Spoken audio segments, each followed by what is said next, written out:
Olá, bom dia, bom domingo para você acompanhando a nossa programação. Muito obrigado por acordar cedo, por estar conosco. Você que já leu o seu jornal, já leu a sua revista, já passeou pela internet, já está informado sobre os acontecimentos da semana. Pois é com prazer que eu convido você, a partir de agora no Política Cruzada, como eu sempre digo, um espaço reservado para se falar de política de um jeito simples, fácil, que você entende. Nós estamos recebendo hoje aqui no estúdio a visita do sociólogo, educador e consultor em educação há mais de 20 anos, João Batista Maris Guia. Você vai falar para mim assim, não, mas Maris Guia, eu conheço esse sobrenome, conheço mesmo. Ele é irmão do ex-ministro do governo Lula, Valfrido dos Maris Guia, e ele está conosco aqui hoje para um bate-papo porque é pré-candidato ao governo de Minas Gerais pela Rede, partido que tem a Marina Silva como pré-candidata à presidência da República. Partido que vem ganhando espaço e que agora vai enfrentar a cláusula de barreira, mas ainda assim tem muito espaço, já participou de uma eleição de presidente da República, enfim, já tem uma história para contar. E hoje nós vamos bater um papo com o João Batista porque ele estava muito longe da política. Bom dia, senhor. Seja bem-vindo. Bom dia, muito obrigado. 20 anos distante da política, nós vamos falar do histórico do senhor aqui. O senhor já foi deputado estadual entre 83 e 87 e foi secretário de Educação de Minas Gerais entre 95 e 98, no governo então de Eduardo Azeredo, no momento em que Minas Gerais ocupou o primeiro posto na educação do país e virou referência naquele período. Hoje já não goza mais dessa prerrogativa, né? Não tem mais, não tem mais essa atenção toda, né? Não tem esse título mais. Mas naquele momento tinha, e o senhor trabalhava, estava à frente da Secretaria de Educação quando aquilo aconteceu. Pergunta que não quer calar. O senhor ficou tão tempo longe da política, por que voltou agora? Eu fiquei 10 anos como secretário, 6 anos como secretário municipal de Educação em Contagem, 4 anos, e de Planejamento, Desenvolvimento Urbano e Meio Ambiente, mais 2 anos. Depois, 4 anos como secretário de Estado de Educação. Embora seja uma paixão a educação pública e a educação básica, da educação infantil ao ensino médio, eu me impus como condição voltar à minha sociologia, voltar ao estudo, à pesquisa e retomar a vida acadêmica, que eu fui professor de sociologia da UFMG e tinha projeto de desenvolver 2 pesquisas e publicar. Aliás, eu tenho esse material praticamente concluído, mas desde então não tive tempo para finalizar essas pesquisas. Eu até imaginava que neste ano eu poderia passar 2 anos no exterior, mantendo uma consultoria em educação no Brasil para custear a minha presença no exterior juntamente com a minha esposa Virgínia e concluir esses livros. Mas eu recebi o convite da Rede para ser candidato a governador de Minas, 20 anos depois de ter sido secretário de Estado de Educação, estando afastado durante todo esse tempo de partidos políticos e de prática política. Para mim isso foi, por um lado, bom, porque eu me dediquei completamente à educação básica, ajudando o meu país. Trabalhei em mais de 150 municípios, em 7 estados. Fui consultor pelo Banco Mundial em El Salvador e depois diretamente contratado pelo Ministério da Nicarágua e dei conferências, palestras e debates em vários países, inclusive na Europa, sobre educação, focalizando o caso brasileiro. Foi muito bom, é um trabalho cidadão, prestando serviço à educação básica pública e somente a educação básica pública, que é a escolha que eu fiz na vida como profissional no setor. Mas eu me sentia muito incomodado como cidadão por estar tão ausente da vida política, ainda mais o país vivendo uma situação de turbulência com a Operação Lava Jato apurando a cada dia novos casos de corrupção, quase 200 parlamentares na escala federal de Brasília, parecendo que Brasília é um outro planeta que oprime o Brasil real, envolvidos em corrupção, até o ponto em que chegamos na nossa Minas Gerais. Na nossa Minas Gerais, quando nós olhamos para trás, eu me lembro, eu era líder do PT na Assembleia, portanto oposição a Tancredo Neves, mas eu tinha uma admiração pessoal enorme por ele, e ele faz o discurso da posse como governador, o primeiro nome de Minas é liberdade. E eu diria hoje, o segundo nome de Minas é republicanismo, para nós enfrentarmos a corrupção. É muito triste ver uma pessoa da minha geração, que eu tanto prezava, que hoje responde a 2 processos pela lei penal por corrupção. O senhor está se referindo ao atual governador Fernando Pimentel, que eu imaginava que seria um governador inovador, que renovaria as esperanças da juventude, chamando a juventude à participação cidadã e à vida pública, o que ele produziu foi desencantamento do jovem pela política.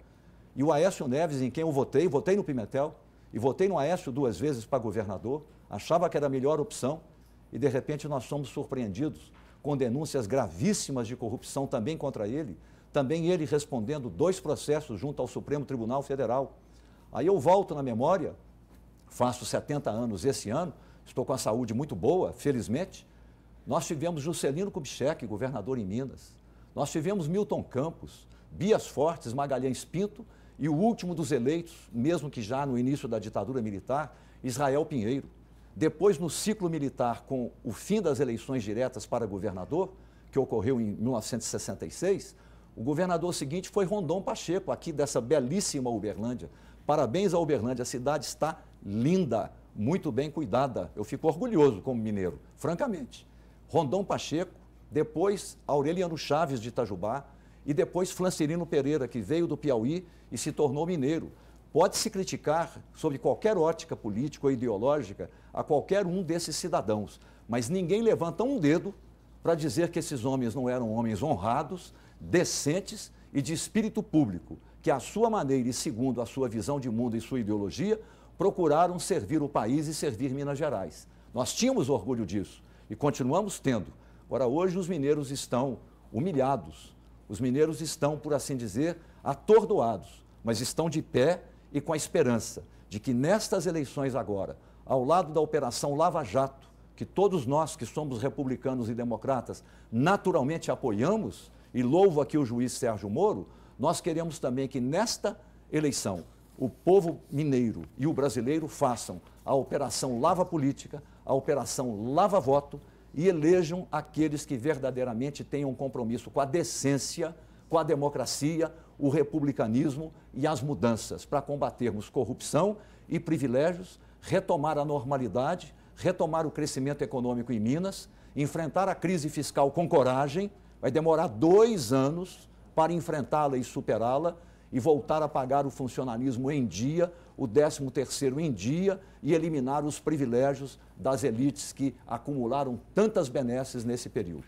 Bom, eu percebi que o senhor já está afiadíssimo, mesmo não ter chegado aí no período eleitoral, mas o senhor já está afiadíssimo. O senhor passou por várias questões no tocante à corrupção. Mas o senhor me permite fazer uma pergunta aqui. Claro, à vontade. O irmão do senhor, Valfrido dos Mares Guia, ele chegou a ser denunciado lá atrás, junto com o Azeredo, no governo que o senhor participou enquanto secretário de Estado, por algo que ficou conhecido como o mensalão mineiro, nos moldes do que o PT fez em nível nacional. Querendo ou não, o irmão do senhor se livrou da denúncia porque atingiu a idade que a justiça entendeu que ele, no caso específico dele, o crime não poderia dar continuidade a ponto de ser denunciado, né, para traduzir para quem está acompanhando. Bom, é irmão do senhor, não é o senhor, mas é irmão. Todos vão apontar no primeiro momento, principalmente quando o senhor já estiver com a candidatura colocada. É irmão do Valfrido, o Valfrido estava no Mensalão Mineiro, é corrupto e ele está defendendo a corrupção. Como é que o senhor vai separar e convencer o eleitor que está em casa de que a corrupção praticada pelo irmão do senhor, ou que a justiça entender, né, nesse caso, também não é da família, não estaria ligada ao senhor? Bem, quanto ao Valfrido e esse episódio denominado de Mensalão Mineiro, ele dispôs da presunção da inocência, do livre direito de defesa e ao contraditório. Apresentou em juízo 30 testemunhas e apresentou a sua defesa. A defesa que ele fez está nos autos do processo e pode ser integralmente consultada pela internet. Eu diria, Valfrido, nós somos de uma família de classe média modesta. Meu pai levou 14 anos para construir a casa, trabalhava como diretor do IPSENG de 7 a 1 da tarde, no consultório médico de 4h30 a 7h30 e dava 3 plantões do Sandu. Minha mãe, pianista, minha família toda se estabeleceu pelo estudo, pela cultura.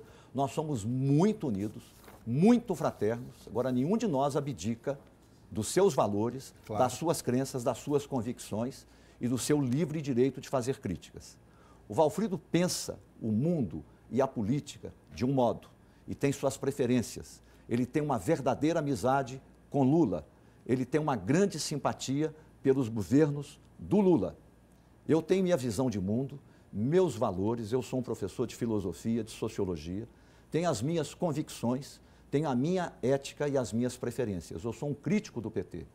Eu respeito muito a biografia do Lula, respeito muito o primeiro governo do Lula, até que ocorreu o mensalão e começou o meu desencantamento com o PT e com Lula. Eu deixei o PT, primeiro deputado eleito em Minas, em 1985, antevendo o que mais tarde iria ocorrer, porque eu observei certas condutas no PT. As práticas já indicavam isso. Que me desagradaram profundamente. Deixei. Mas não sou o tribunal do mundo e não sou melhor que ninguém. Quanto ao episódio do mensalão mineiro, assim chamado, não tem nada a ver com o governo de Eduardo Azeredo. O governo do qual eu participei, tenho orgulho de participar, foi talvez um dos melhores governos de Minas Gerais. O fato ocorreu durante a campanha eleitoral, no final de 1998, e eu permaneci como secretário de Estado de Educação até o último dia do governo, não quis ser candidato a deputado federal. Não sei, inclusive, detalhes, que não me envolvi propriamente com a campanha, pois fiquei à frente da Secretaria de Estado de Educação. Eu diria, dai a João Batista o que é de João Batista. Dai a Valfrido o que é de Valfrido. As virtudes do Valfrido, que não são poucas, um grande matemático, um grande físico-químico, um engenheiro químico, um empresário brilhante, que nesse momento, ao invés de investir dinheiro no mercado financeiro, acaba de criar uma grande indústria para produzir insulina, que hoje falta no Brasil. Então, as virtudes dele, infelizmente, eu não as tenho todas. Se ele tem defeitos, são os defeitos dele. E ele é que deve integralmente, e somente ele, responder por eles. Assim como eu respondo pelas minhas poucas virtudes e os meus defeitos, eu tenho que responder por eles. O que não é lícito e não é correto é transferir as virtudes de um irmão para o outro ou os eventuais defeitos de um irmão para o outro. Já se tentou fazer isso nessa campanha eleitoral. Se se quer esclarecer o assunto, basta então ou perguntar a Valfrido ou consultar os autos do processo. Eu respondo pelas minhas ideias, pela minha ética, pelas minhas convicções, pelo meu compromisso com os mineiros de ser um excelente governador com coragem para enfrentar a crise fiscal, coragem para enfrentar os privilégios das grandes corporações de Estado, coragem para promover as mudanças e, inclusive, fazer com que a educação básica em Minas Gerais, que hoje está num nível crítico, próximo da mediocridade, volte a ser, como hoje acontece no Ceará, uma das 2 melhores educações estaduais no nosso país. Isso é que eu quero fazer. Bom, já deu para a gente esclarecer bem esse episódio, para quem está em casa acompanhar e formar a sua opinião a partir da resposta que o senhor deu. Vamos entrar especificamente em propostas, porque o nosso tempo está curto. O senhor vem da educação, o senhor é da área da educação, vem de uma atuação muito forte. Minas Gerais precisa retomar essa área, esse setor. Professores reclamam muito do salário, principalmente o piso nacional que não é praticado, embora o Pimentel tenha dito que praticaria. O salário dessa categoria hoje está escalonado, o que dificulta, tira o ânimo. As escolas estão em qualidade ruins, basta olhar algumas escolas aqui em Uberlândia, falta material de trabalho e não tem dinheiro, pelo menos é o que o governo alega. Como é que o senhor pretende mudar isso a médio e a longo prazo? Bem, não vou entrar em muito detalhe, mas a crise fiscal de Minas Gerais hoje, isto é, a gastança enorme que fez com que o comprometimento das receitas correntes líquidas, orçamentárias, chegassem no final do governo Antônio Anastasia do PSDB a mais de 85% das receitas, contrariando, portanto, a lei de responsabilidade fiscal e dando origem à crise fiscal que Pimentel herdou. Só que Pimentel não conta toda a história. A outra parte da história ele era ministro do governo Dilma-PT e a Dilma, da ideologia e da onipotência, gerou uma crise econômica sem precedentes em duração no tempo, em intensidade e em efeitos perversos. Uma dívida pública que chegou a 75% do produto interno bruto, com pagamento de taxa de juros de 500 bilhões de reais, 4 vezes o orçamento federal da educação somente no ano de 2016. Taxa de juros que passou de 5% a quase 17,75%. Desemprego passou de 5 milhões para 13 milhões, dentre outros indicadores negativos. Quem fez esta crise nacional? O PT e Dilma. Quem era ministro de Dilma na área econômica? Entre outros, Fernando Pimentel. Portanto, ele foi coautor da crise nacional, que caiu por inteiro no primeiro ano de governo dele, que, além disso, herdou a crise fiscal produzida por Antônio Anastasia, que agora nós estamos deixando isso claro no debate dessa campanha. O que fez Pimentel? Poderia ter resolvido. Por exemplo, 2 colegas dele, governadores do PT no Piauí e no Ceará, se eu estivesse lá eu votaria em qualquer um dos 2, fizeram o teto de gastos, que o PT condena no Temer.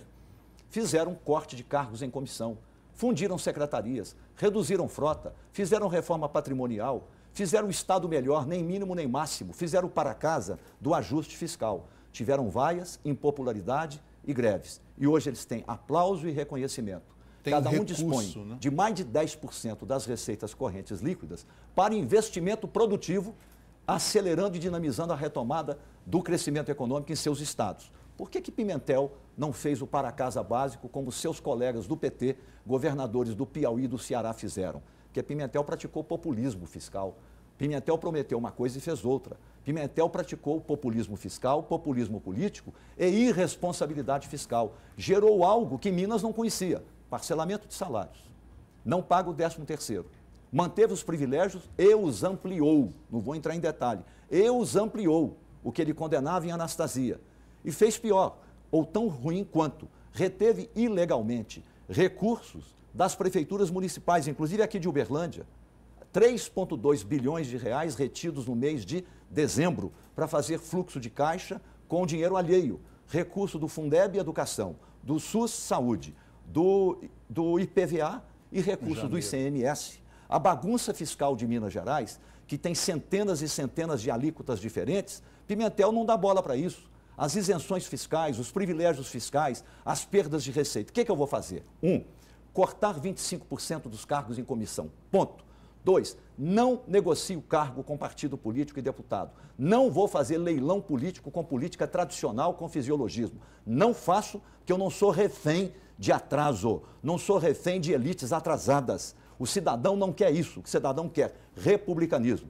Vou fechar 5 secretarias de Estado, criadas para colocar político derrotado à frente de secretaria. Não vou falar que isso vai gerar tumulto e incompreensão, mas vou valorizar os temas, alocando os temas como secretarias adjuntas em outras secretarias. Reforma patrimonial, redução de frota, redução de custeio. Enquanto eu não completar a reforma fiscal para Minas cumprir a lei de responsabilidade fiscal, não faço um concurso. Fazer um concurso para agravar o não pagamento de salários. O que eu prometo, então, aos servidores que recebem parcelado? Prometo, primeiro ano, compromisso, verdade, coragem, trabalho, suor e lágrimas. Segundo ano, tudo isso, soluções sem lágrimas. Terceiro ano, tudo isso, soluções sem lágrimas e, pela primeira vez, o sorriso. Eu não sou demagogo, sei que é dificílimo receber essa herança e resolvê-la, mas é o modo como eu penso. Nós estouramos todo o prazo desse bloco, a gente vai rapidinho tomar uma água e já está voltando. Não saia daí.